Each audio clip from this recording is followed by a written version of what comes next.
Hello from Kingfisher, Oklahoma. Glad to see you today. We're going to look at 4 things from Genesis 37 and 38. We're taking a little side detour with Judah, and then we're going to get back to Joseph's story. Judah is one of the sons of Israel. Once again, first off, we see Judah who actually ends up being in the lineage of the Messiah, take this strange side story. Judah is going to have several crazy things happen. He is going to have several sons in this. And when you look in Matthew chapter 1 at the lineage of the Messiah, you actually see that Jesus is going to trace his lineage not through Joseph, who is the main character of the stories in Genesis, but Judah.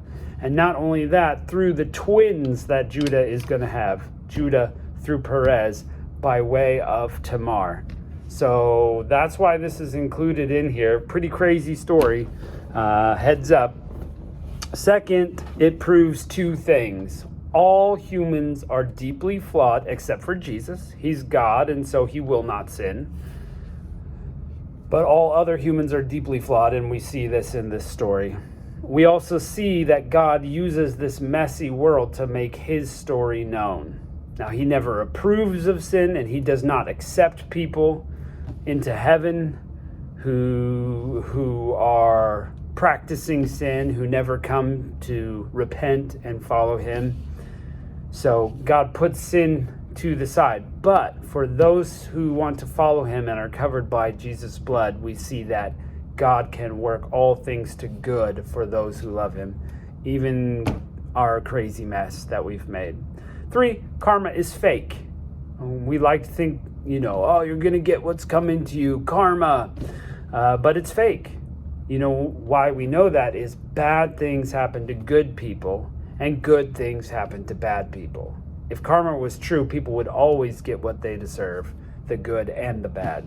And we see with Joseph here that bad things happen to good people.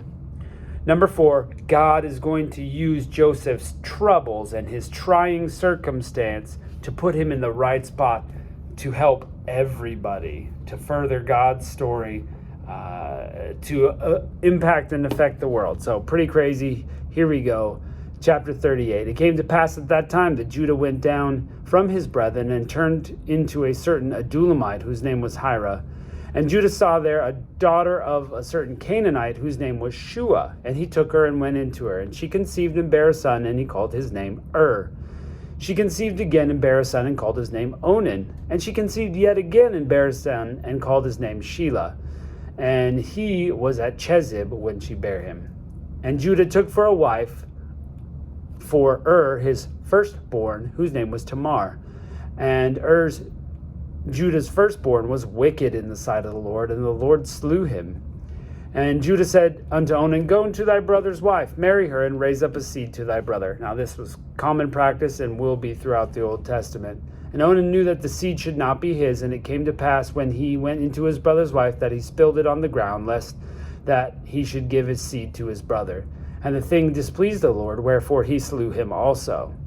Then Judah said to Tamar his daughter-in-law, Remain a widow at thy father's house, till Shelah my son be grown. For he said, Lest peradventure he die also, as died his brethren. And Tamar went and dwelt in her father's house. And in the process of time, the daughter of Shua, Judah's wife, died. And Judah was comforted, and went up to his sheep shearers in Timnath, he and his friend Hira the Adullamite. And it was told Tamar, saying, Behold, thy father-in-law goeth up to Timnath to shear his sheep. She put off her widow's garments from her, and covered her with a veil, and wrapped herself, and sat in the open place which is by the way to Timnath, for she saw that Shelah was grown, and was not given to him to wife. When Judah saw her, he thought her to be an harlot, because she had her face covered. And he turned to her by the way, and said, Go, I pray thee, let me come into thee, for he knew not it was his daughter-in-law. And she said, What wilt thou give me, that thou mayest come to me? And she said, I will send thee a kid from thy flock. And she said, Wilt thou give me a pledge till thou send it? And he said, What pledge shall I give thee? And she said, Thy signet, and thy bracelets, and thy staff that is in thy hand. And he gave it to her, and he came into her, and she conceived by him. And she arose and went away, and laid by her veil from her and put on the garments of her widowhood. And Judah sent the kid by the hand of his friend the Adulamite to receive his pledge from the woman's hand, but he found her not. When she asked the men of that place, saying, "Where is the harlot that was openly by the wayside?" they said, "There was no harlot in this place." And he returned to Judah and said, "I cannot find her." And also the men of this place said, "There was no harlot in this place." And Judah said, "Let her take it to her, lest we be shamed. Behold, I sent this kid, and thou hast found her." And it came to pass after 3 months that it was told Judah, saying, "Tamar, thy daughter-in-law, hath played the harlot. And also, behold, she is with child by whoredom." And Judah said, "Bring her forth, and let her be burnt." When she was brought forth, she sent to her father-in-law, saying, "I'm with child." And she said, "Discern, I pray thee. These are the signet and bracelets and staff of this person." Judah acknowledged them and said, "She has been more righteous than I, because I gave her not to Shelah my son." And he knew her again no more. It came to pass at the time of travail that, behold, twins were in her womb. And it came to pass when she travailed and put out one hand, that the midwife took and bound a scarlet thread upon his hand, saying, "This one came out first." And it came to pass as he drew back his hand, that, behold, the brother came out. And he said, "How hast thou broken forth? This breach be upon thee." Therefore his name was Pharez. And after he came out his brother, the scarlet thread upon his hand, and his name was Zerah. Now back to Joseph. And Joseph was brought down to Egypt, and Potiphar, an officer of the Pharaoh, captain of the guard, an Egyptian, bought him at the hands of the Ishmaelites, which had brought him down thither. And the Lord was with Joseph, and he was a prosperous man, and he was in the house of the master, his Egyptian. And his master saw that the Lord was with him, and that the Lord had made all he did prosper in his hand. And Joseph found grace in his sight, and served him, and made him overseer of his house. And all that he had he put into his hand. And it came to pass, the time that he made him overseer in his house, and over all he had, that the Lord blessed the Egyptian's house for Joseph's sake. And the blessing of the Lord was upon all that he had in the house and in the field. And he left all that he had in Joseph's hand, and he knew not, save the bread which he did eat. And Joseph was a goodly person and well favored.